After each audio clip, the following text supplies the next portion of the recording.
Hello, I'm Tara Brabazon, and I'm the Dean of Graduate Studies at Charles Darwin University. Welcome to Outrider 56, Writing Transitions. This is such an exciting moment for this Outrider series, because there is something remarkable and important about writing the transitions between our ideas. The best writers write the best transitions, and they write them in a way that is elegant, precise, and accountable. It was the legendary Bell Hooks who stated that everything interesting happens in the margins, and she was absolutely right. But to rewrite it for our Outrider this week, everything happens in the liminal spaces between ideas where nothing seems to happen. Although credited to Mozart, I found out through my research this week that actually it was Debussy who stated, quote, "The music is not in the notes, but in the silence between them." End of quote. Absolutely brilliant. Similarly, you see, writing is not in the sentences. Writing is not in the paragraphs. It is in the transitions between our ideas. It's making the transitions, the movement itself, meaningful. And Eckhart Tolle, a person I don't usually cite and quote, can I say, made a remarkable, magnificent statement about the gaps and spaces in our lives. And he stated, quote, "Note the gap between two thoughts, the brief, silent space between words in a conversation, or between the notes of a piano or a flute, or the gap between an in-breath and an out-breath. When you pay attention to these gaps, awareness of something becomes just awareness." End of quote. That's riveting. That is brilliant. So instead of being aware of something, oh, there's something happening, actually one sits in the awareness, and the awareness in and of itself becomes meaningful. Fabulous statement. So we talked in our Outrider on sentences, and to a certain extent in our Outrider on paragraphs, about the importance of leaving your scaffold in place. So leaving the architecture of your writing, leaving the construction of your sentences in place for review and assessment by your reader. It's honest, it's precise, it's rigorous. And it also, you see, and this is what we're adding this week, it also allows your readers to sit in a space of reflection and a space of understanding, a space indeed of awareness. Brian Froud made the great comment that changed my life when I did the research for this Outrider, and he stated, quote, "What you should illustrate is the space between the words. It's the betweenness, the otherness that gives depth and dimension." End of quote. Wow. Brilliant. So as you can see, we've got to now start to think about the spaces in between our words, our sentences, and our paragraphs, the work we've done in the last 3 weeks. So we're starting to look at the space between ideas so that your ideas can sparkle. You see, what we're engaging with in the second half of this writing series is how we enable your readers to understand your work, to follow you on your intellectual journey. And the way that they follow you is through attention to transitions. So this really matters. Now, there are two types of transitions. There's the transitions within a paragraph and the transitions between paragraphs.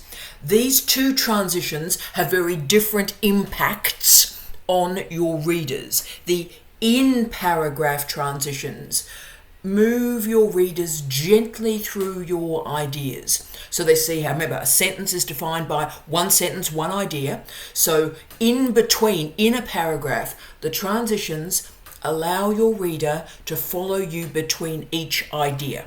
Tremendous. These are very subtle, and these are very, very careful transitions and very difficult to write. Then we've got the transition between your paragraphs that is there to inform your reader about the movement in the argument. Crucial.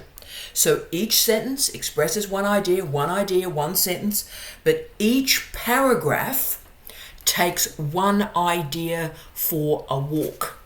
And the effectiveness of that walk is determined by the transitions. So when we move an idea through a series of arguments, then that's when we start to form paragraphs, and arguments are formed through those transitions. This is very, very delicate and difficult work.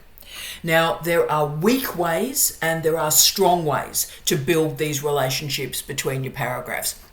And I'm not really being connotative there. I'm not being nasty, going weak, pathetic, embarrassing. I'm just saying they're easier and we all use them, but there are more challenging, difficult and stronger ways to make transitions, but they're much more difficult. So we're going to talk about both today. So if you're just getting into the groove and going, transitions, I never thought about transitions, let me give you what are often called weak transitions or the easier transitions.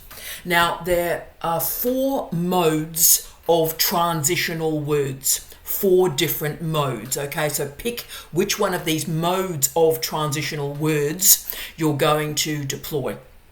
The first transitional word is for emphasis. So stressing that something is really important. So these transitional words are like undoubtedly, unquestionably, obviously, particularly, clearly. Strong words, right? So this is important, importantly. So you're confirming it, right? So the second way is if you want to signal a transition to add ideas to your argument. So you're making an argument and you want to reinforce or make that argument stronger. You use words like furthermore, also, moreover, along with, and in addition to. Right, that's great. So you're making an argument, you want to bolster it, they're the words to use. Important transitions, those ones, reinforce your argument. Now, if you want to sort of alter the pace of your argument, so you've made an argument, but you want to sort of get a bit excited and you want to alter the pace through a transition, then you use words like conversely, strong word, conversely, alternatively, whereas, different from or differing from, and unlike. Strong words. So we're moving stuff around here. Come on, come with me, team. We're moving an argument. Fantastic. Now, the 4th mode of transition I despise, but I will talk about it, and it's when one presents arguments in order. So we see following on from, or firstly, secondly, thirdly, finally. So they're the first words of your paragraph. Thirdly, fourthly, okay, but you use finally, subsequently, before. Okay, so that's a way of doing a transition. If you've got arguments, you can start your paragraph with firstly, secondly, thirdly. But it's available. Okay, so if you want the easy transitions, you want to go, oh, right, I've just thought about transitions, this is great. Those 4 strategies and that suite or collection of words will enable the transitions of your prose. That's great, tremendous. If that'll do you for today, have a cup of coffee, see you next week, great. These are simple words, but they have great power to move your argument. Brilliant. But we also talked about a stronger way of making transitions, more meaningful way of making transitions.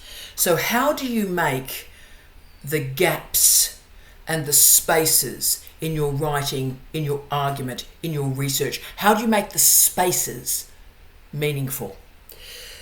The answer is what we're going to talk about now in terms of these very, very complicated transitions, so that you, with reflection, summon the spine or the scaffold of your argument and you make it available for your reader to assess.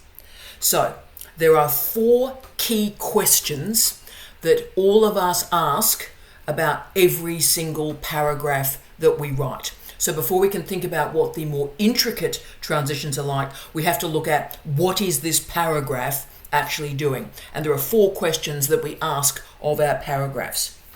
The first one is the easy one. What's the point of this paragraph? Girlfriend, what are we doing in this paragraph? So are we introducing an idea? Are we persuading the reader? Are we adding some evidence to the argument? Are we perhaps enacting repetition to add emphasis? So actually ask, what is the point of this paragraph?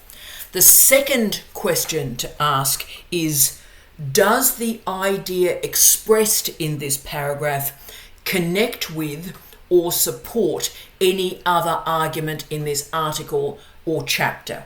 So this is a very important one, really. These are very important paragraphs. Is this paragraph building connections throughout the document? So is this a connector paragraph? I often call these the muscle of a piece, right? So ask if there's some hard yakka happening here, a connector paragraph. Terrific. The third question is, does the idea expressed in this paragraph present something that's sort of a bit different or alternative? These are wonderful paragraphs and important paragraphs for research colleagues, because it's so important that you don't just go, I've got a vibe, I've got subjectivity, let me just tell you my argument. The best, the most rigorous of research is able to say, right, well, I've made an argument here, but you know what? There's all this research that radically disagrees with me. Great, important paragraphs to present. So that's when you do the conversely, right? So I've made this argument in this piece, in this chapter, in this article, and I also want to acknowledge that these great scholars disagree with me, and this is how they disagree with me. So if you've got a paragraph where you're offering the alternative, great and important paragraph. Now, the fourth diagnostic question of a paragraph is perhaps the most important, particularly in a big document like a PhD or indeed a scholarly monograph. And that fourth question is, wow, this is important. Is the idea that I'm talking about in this paragraph separate from or really different from everything else I'm talking about in this chapter or article? So basically what you're showing, this is so important, does this paragraph not fit? So ask yourself, is this paragraph doing something weird, right? And then all you simply do is you scoop that paragraph out, or that page, you scoop it out and you put it in what I describe for my file system as the outtakes file. So something doesn't fit, doesn't mean you delete it, you just scoop it up, it doesn't go there, put it somewhere else, and it may be the starter yogurt for another piece that you write. But that's important. So if you just got a weird paragraph that doesn't belong there, remove it.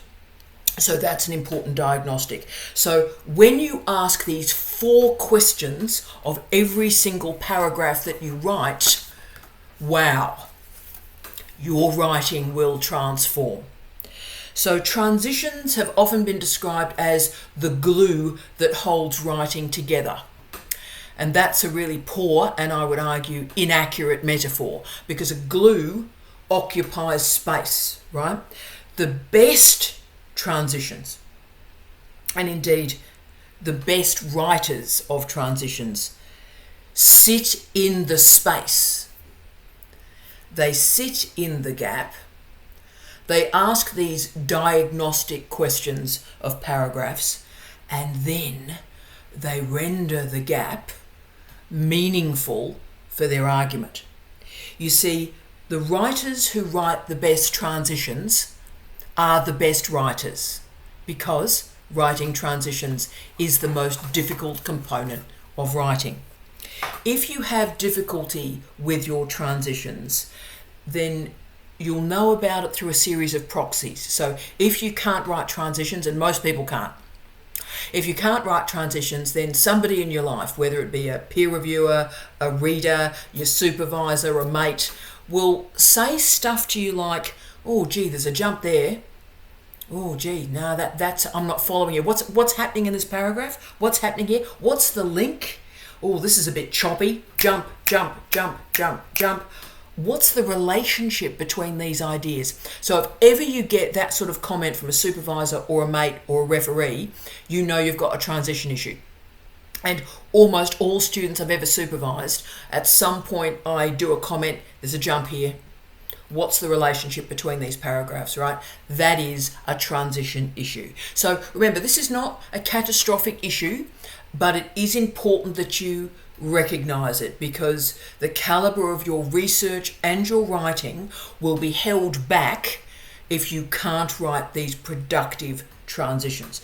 You need to sit in the gap, be cool in the gap, and write the transition.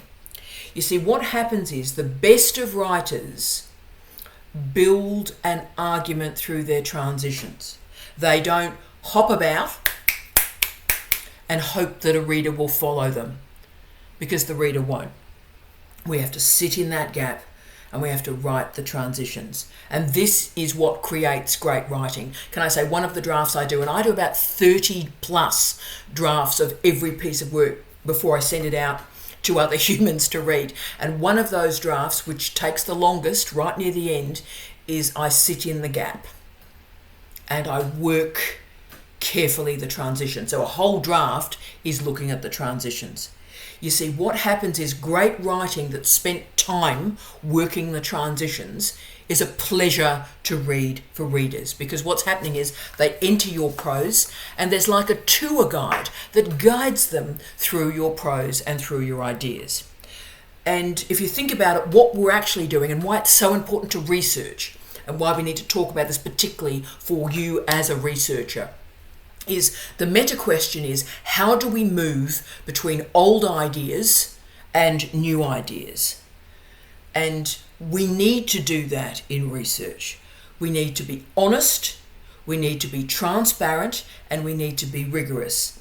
In my less classy language, I often describe this as showing the underwear under the frock. Okay, that's what transparency is in research. We need to show how we have come to this idea, and readers, examiners, need to be able to verify and check those steps. So we show the scaffolding, we show the transition. And this is where we start to write about comparison or contradiction, agreement and disagreement, cause and effect. And we start to explore and elaborate. So we don't miss a rung on the ladder. We make sure that all the rungs are in place, and we provide instructions about how we move up that ladder. Now, I know that good transitions are incredibly uncomfortable. They're very, very difficult to write.